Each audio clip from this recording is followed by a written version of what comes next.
Welcome to my YouTube channel. Friends, आज है 1 फरवरी और 1 फरवरी के जो भी करंट अफेयर के क्वेश्चन बनने वाले हैं वो हम इस वीडियो में डिस्कस करेंगे। अगर आप हमारे यूट्यूब चैनल पर नए हैं तो हमारे यूट्यूब चैनल को सब्सक्राइब करें। वीडियो को अंत तक जरूर देखिए क्योंकि हर क्वेश्चन के बाद मैं एक्स्ट्रा फैक्ट भी बताऊंगा और वीडियो के अंत में मैं आपसे एक क्वेश्चन पूछूंगा, उसका आंसर आपको कमेंट बॉक्स में बताना है। तो देख लेते हैं आज के करंट अफेयर के क्वेश्चन। अभी शहीद दिवस कब मनाया गया है? तो अभी हाल ही में शहीद दिवस 30 जनवरी को मनाया गया है। अभी शहीद दिवस 30 जनवरी को मनाया गया है। तो इस क्वेश्चन का सही आंसर होगा बी। 30 जनवरी को महात्मा गांधी जी की पुण्यतिथि पर शहीद दिवस मनाया जाता है। आपसे पूछा जाए कि 30 जनवरी को महात्मा गांधी जी की पुण्यतिथि मनाई जाती है और इसी के उपलक्ष्य में शहीद दिवस मनाया जाता है। 30 जनवरी सन 1948 को बिरला हाउस की शाम की प्रार्थना के दौरान नाथूराम गोडसे ने महात्मा गांधी जी की हत्या कर दी थी गोली मारकर। उसी उपलक्ष्य में 30 जनवरी को शहीद दिवस मनाया जाता है, जो कि महात्मा गांधी जी की उपलक्ष्य में मनाया जाता है। अगर आपसे पूछा जाए कि 23 जनवरी को कौन सा दिवस मनाया जाता है? 23 मार्च। तो 23 मार्च को भी एक शहीद दिवस मनाया जाता है। इस शहीद दिवस पर भगत सिंह, राजगुरु और सुखदेव इन तीनों को फांसी दी गई थी, इसीलिए 23 मार्च को भी शहीद दिवस मनाया जाता है।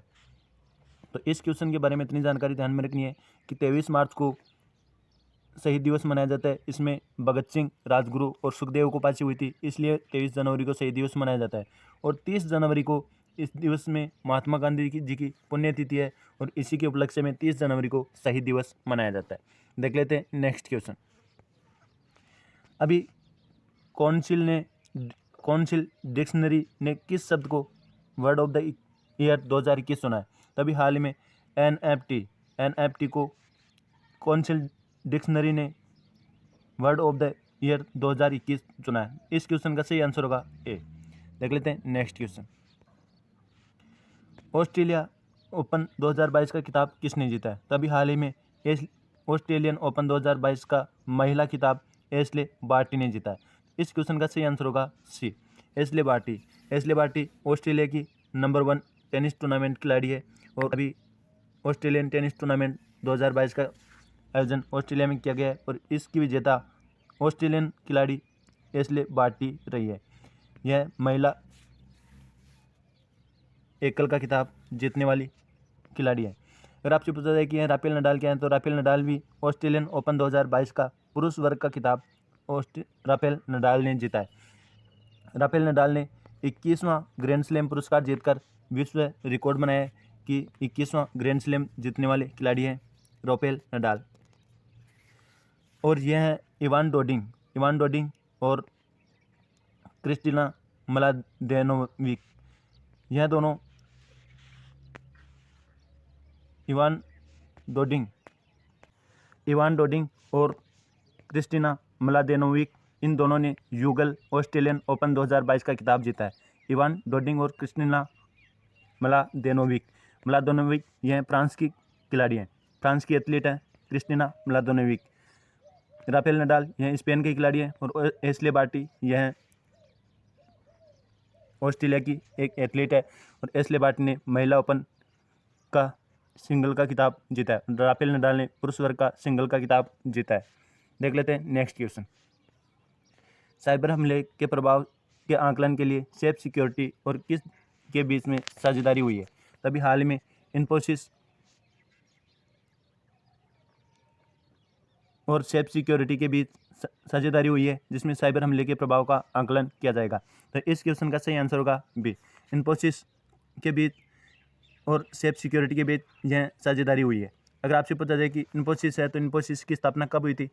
इन्फोसिस की स्थापना सन 1981 को हुई थी। इसका मुख्यालय बेंगलुरु में स्थित है। अगर आपसे पूछा जाए कि इन्फोसिस के एमडी एंड सीईओ कौन है, तो इन्फोसिस के एमडी एंड सीईओ है पारिक सलील पारिक। अब ये साइबर सिक्योरिटी आई है तो साइबर सिक्योरिटी से संबंधित मामला अभी हाल में आया था कि पेगासस किस देश से का एक साइबर सिक्योरिटी का ऐप है? तो यह पेगासस इजराइल देश का साइबर टेक का ऐप है। देख लेते हैं नेक्स्ट क्वेश्चन।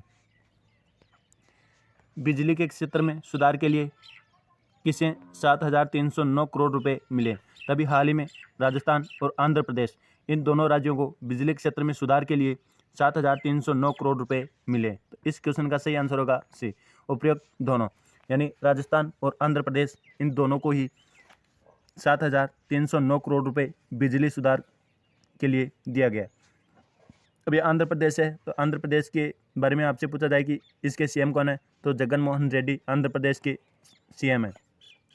आंध्र प्रदेश में अमरावती है, जहाँ पर आंध्र प्रदेश की कैपिटल है, और भारत का नवीनतम यानी 25वां उच्च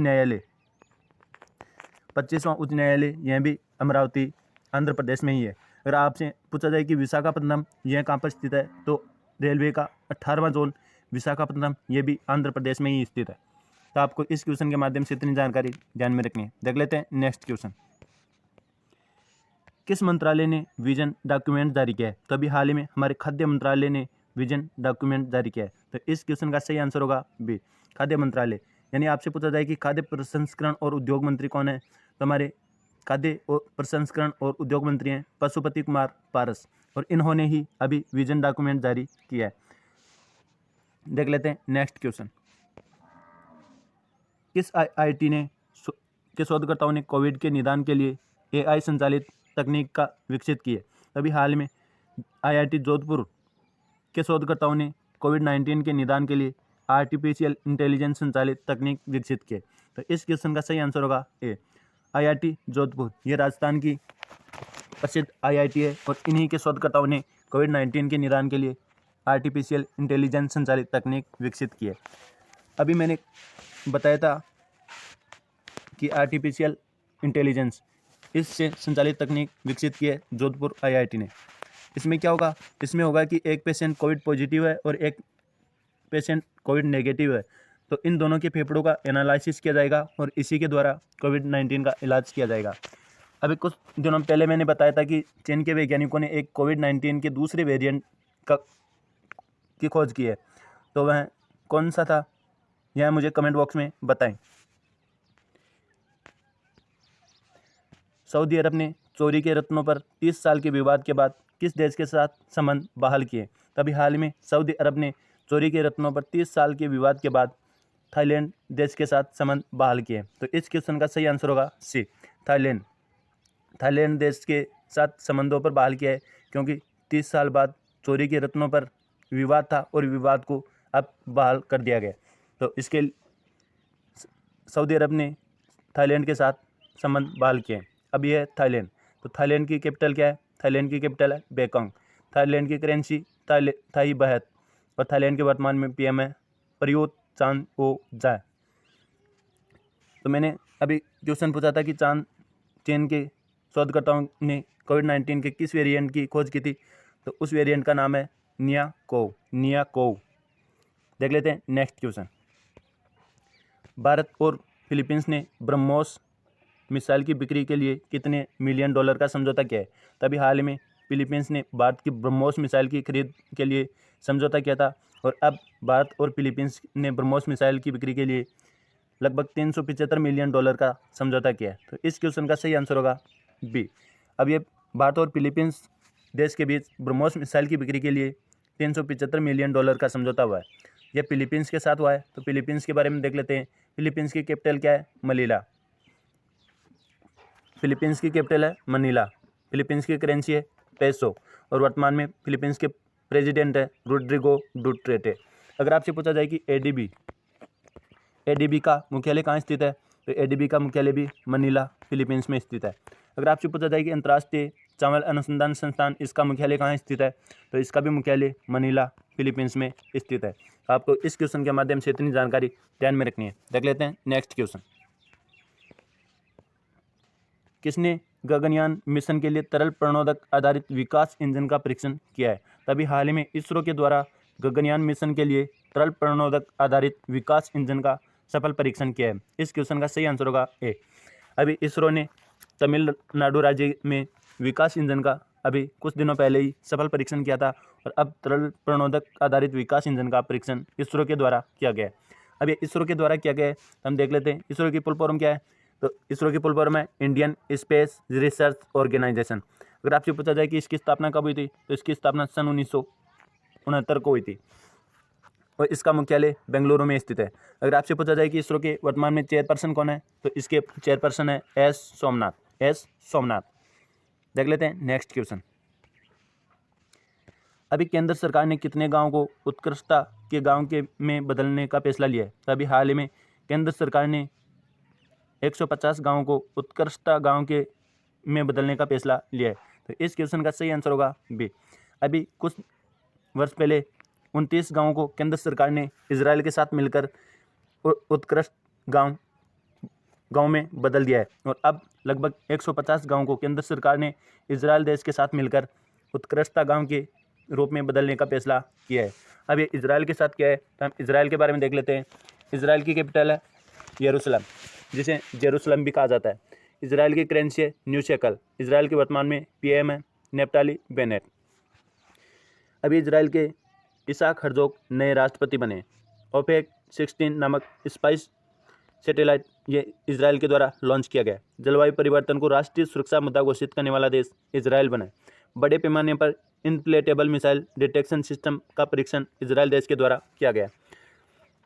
अगर आपसे पूछा जाए कि ये हमास क्या है, तो हमास इजराइल देश में स्थित एक आतंकवादी संगठन है। इस क्वेश्चन को IAS 2021 में पूछा गया क्वेश्चन है कि हमास क्या है, तो हमास एक इजराइल में आतंकवादी संगठन है। तो इस क्वेश्चन के माध्यम से आपको इतनी जानकारी ध्यान में रखनी है। देख लेते हैं नेक्स्ट क्वेश्चन। अभी कब्रों में रहे आदिवासी ध्वज में कौन सा देश जुड़ा हुआ है? अभी हाल ही में कब्रों में रहे आदिवासी ध्वज में ऑस्ट्रेलिया देश जुड़ा हुआ है। तो इस क्वेश्चन का सही आंसर होगा सी, ऑस्ट्रेलिया। अब इससे जुड़े राइट्स को ऑस्ट्रेलिया ने आदिवासियों को दे दिया है, और जिससे कि यह विवाद समाप्त हो चुका है। तो और यह विवाद ऑस्ट्रेलिया ने समाप्त किया है। तो हम देख लेते हैं ऑस्ट्रेलिया की कैपिटल क्या है। ऑस्ट्रेलिया की कैपिटल है कैनबरा। ऑस्ट्रेलिया की करेंसी डॉलर, और वर्तमान में ऑस्ट्रेलिया के प्रेसिडेंट कौन है? यह है स्कॉट मॉरिसन। देख लेते हैं नेक्स्ट क्वेश्चन। अभी किस बैंक को बेड बैंक की स्थापना के लिए सभी स्वीकृतियां मिली है? तो अभी हाल में SBI बैंक को बेड बैंक की स्थापना के लिए सभी स्वीकृतियां मिली है। तो इस क्वेश्चन का सही आंसर होगा बी। अभी SBI को बेड बैंक की स्थापना के लिए सभी स्वीकृतियां मिली है। अगर आपसे पूछा जाए कि यह बेड बैंक क्या है, तो यह बेड बैंक एक कॉरपोरेट इकाई है जो बैंकों और वित्तीय संस्थानों के द्वारा रखी गई अतरल और जोखिम भरी संपत्तियों को अलग करेगा, और इसी की स्थापना की सभी जरूरी स्वीकृतियां RBI के द्वारा SBI को मिल चुकी है। यह SBI को मिली है, तो हम SBI के बारे में देख लेते हैं। SBI इसकी स्थापना कब हुई थी? तो इसकी स्थापना कलकत्ता, मद्रास और बॉम्बे 3 बैंकों को मिलाकर सन 1921 में इंपीरियल बैंक के रूप में किया गया था, और अब सन 1955 में इन इंपीरियल बैंक से इसका नाम स्टेट बैंक ऑफ इंडिया कर दिया गया। इसका हेडक्वार्टर कहाँ है? तो इसका हेडक्वार्टर है मुंबई में। इसके वर्तमान में चेयरपर्सन दिनेश कुमार खरा। अब आपसे पूछा जाए कि सन 1969 में कितने बैंकों का राष्ट्रीयकरण किया गया था? तो सन 1969 में 14 बैंकों का राष्ट्रीयकरण किया गया था। आपको इस क्वेश्चन के माध्यम से इतनी जानकारी ध्यान में रखनी है। देख लेते हैं नेक्स्ट क्वेश्चन। IIT खड़गपुर के वैज्ञानिकों ने किस बीमारी का पता लगाने के लिए पोर्टेबल डिवाइस विकसित किए? तभी हाल में IIT खड़गपुर के वैज्ञानिकों ने ओरल कैंसर बीमारी का पता लगाने के लिए पोर्टेबल डिवाइस विकसित किए। तो इस क्वेश्चन का सही आंसर होगा सी, ओरल कैंसर। अभी 2020 में हमारे देश के वैज्ञानिकों ने एक निमोनिया की वैक्सीन खोजी थी। इसका नाम क्या है? तो इसका नाम मुझे कमेंट बॉक्स में ज़रूर बताएं। देख लेते हैं नेक्स्ट क्वेश्चन। संयुक्त समुद्री अभ्यास पश्चिम लहर XPL 2022 का आयोजन किसने किया है? तभी हाल में हमारी भारतीय नौसेना जिसने संयुक्त समुद्री अभ्यास पश्चिम लहर XPL 2022 का आयोजन किया है। इस क्वेश्चन का सही आंसर होगा बी, संयुक्त समुद्री अभ्यास पश्चिम लहर XPL 2022। इसका आयोजन लगभग 20 दिनों तक चला है, और इसका आयोजन भारतीय नौसेना के द्वारा किया गया। अगर आपसे पूछा जाए कि इसमें कितने जहाज़ों ने भाग लिया है, तो इसमें भारतीय नौसेना के लगभग 40 जहाज़ों ने इसमें भाग लिया है। अगर आपसे पूछा जाए कि इसके वर्तमान में चीफ कौन है, तो भारतीय नौसेना के वर्तमान में चीफ है R हरिकुमार। और संयुक्त समुद्री अभ्यास पश्चिम लहर XPL इसका उद्देश्य क्या था? तो इसका उद्देश्य था समुद्री चुनौतियों का जवाब देना। अगर आपसे पूछा जाए कि भारतीय नौसेना इसकी स्थापना कब हुई थी, तो इसकी स्थापना 26 जनवरी सन 1950 को इसकी स्थापना हुई थी। और 4 दिसंबर को भारतीय नौसेना दिवस मनाया जाता है और 8 अक्टूबर को भारतीय वायुसेना दिवस मनाया जाता है। आपको इस क्वेश्चन के माध्यम से इतनी जानकारी ध्यान में रखनी है। देख लेते हैं नेक्स्ट क्वेश्चन। भारत और किस देश की मुक्त व्यापार समझौते के पहले दौर की वार्ता संपन्न हुई है? तो अभी हाल में भारत और यूके देश के मुक्त व्यापार समझौते की पहले दौर की वार्ता संपन्न हुई है। तो इस क्वेश्चन का सही आंसर होगा यूके यानी यूनाइटेड किंगडम। अब ये यूके के साथ हुई थे, तो यूके के बारे में देख लेते हैं। यूके की कैपिटल क्या है? यूके की कैपिटल है लंदन। अगर आपसे पूछा जाए कि लंदन किस नदी के किनारे बसा हुआ है, तो लंदन टेम्स नदी के किनारे बसा हुआ है। लंदन की करेंसी है पाउंड स्टर्लिंग। लंदन के वर्तमान में पीएम है बोरिस जॉनसन। तो आपको इस क्वेश्चन के माध्यम से इतनी जानकारी ध्यान में रखनी है। अब आपका कल का पूछा हुआ क्वेश्चन है कि किस राज्य के सत्यमंगलम टाइगर रिजर्व ने T+2 पुरस्कार जीता है? तभी हाल ही में सत्यमंगलम टाइगर रिजर्व यह तमिलनाडु राज्य का है और इसी ने T+2 पुरस्कार जीता है। इस क्वेश्चन का सही आंसर होगा बी। अब आपका आज का क्वेश्चन है जिसका आंसर आपको कमेंट बॉक्स में बताना है कि दुनिया के सबसे बड़े कैनाल लॉक का उद्घाटन कहाँ हुआ था। इसका आंसर आपको कमेंट बॉक्स में बताना है। अगर आप हमारे यूट्यूब चैनल पर नए हैं तो हमारे यूट्यूब चैनल को सब्सक्राइब करें और बेल आइकन को दबाकर ऑल पर क्लिक करें, जिससे कि हर वीडियो का नोटिफिकेशन आपको मिल सके। अगर मुझे आशा करता हूं कि आपको मेरा वीडियो अच्छा लगा होगा, मेरी मेहनत आपको अच्छी लगी होगी। तो आपको अच्छी लगी है तो एक लाइक ज़रूर कर दें और दोस्तों के पास शेयर कर दें। थैंक यू दोस्तों।